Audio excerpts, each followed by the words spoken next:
Hello welcome to my vlog.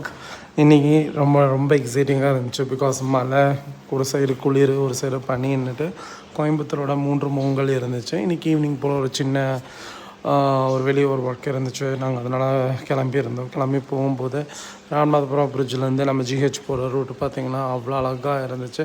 ஃபுல்லாக பனிமூட்டம், நமக்கு என்ன ஆப்போசிட்டில் வருதுன்னு கூட சில சமயங்கள் தெரியல. மழை நல்லாவே பெஞ்சிச்சு. ஸோ ரோடு ரொம்ப ஃப்ரீயாக இருந்துச்சு. டிராஃபிக்குன்னு போகும்போது நாங்கள் ஈவினிங் போகும்போது அவ்வளோ டிராஃபிக்காக கிடையாது.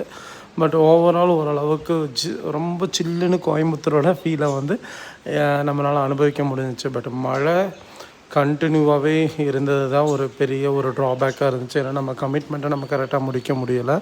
பட் மழையினால் ரொம்ப நேரம் நம்ம டிராஃபிக்கில் இன்னும் போகிறனால நம்மளோட என்டையர் ட்ராவல் பார்த்திங்கன்னா ரோட்லேயே தான் போச்சு. ஸோ அதனால் உங்களுக்கு ரேஸ் கோர்ஸ்லேருந்து கிராஸ் பண்ணி நீங்கள் அரஸ்புரம் போகிறதா இருந்தாலும், மேட்டுப்பாளையம் ரோடு போகிறதா இருந்தாலும் ஹெவி டிராஃபிக். ஆல்மோஸ்ட் கோயம்புத்தூர் மக்களுக்கு தெரியும், மழை பெஞ்சாலே நமக்கு எங்கே அதிக அளவுக்கு டிராஃபிக் வரும்னா கோயம்புத்தூரில் இருக்கிற பிரிட்ஜஸ் சைடு தான். ஏன்னா எல்லா பக்கமுமே உங்களுக்கு எக்ஸிட் ஓவர் ரொம்ப க்ளோசிங்காக தான் இருக்கும்.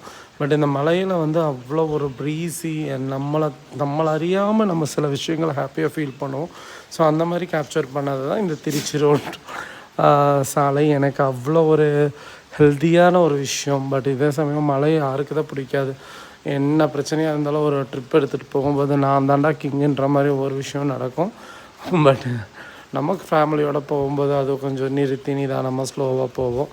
ஸோ எங்கள் ஊர் கோவை சொல்ல முடியாத அளவுக்கு அவ்வளோ மாற்றங்கள். மழை, வெயில், பனிமூட்டம், என்றைக்குமே பகலில் வெயிலில் வாட்டி எடுத்தாலும் இந்த நவம்பர்லேருந்து எங்களுக்கு ஜனவரி எண்டு வரைக்கும் அந்த சீசன் சூப்பர்.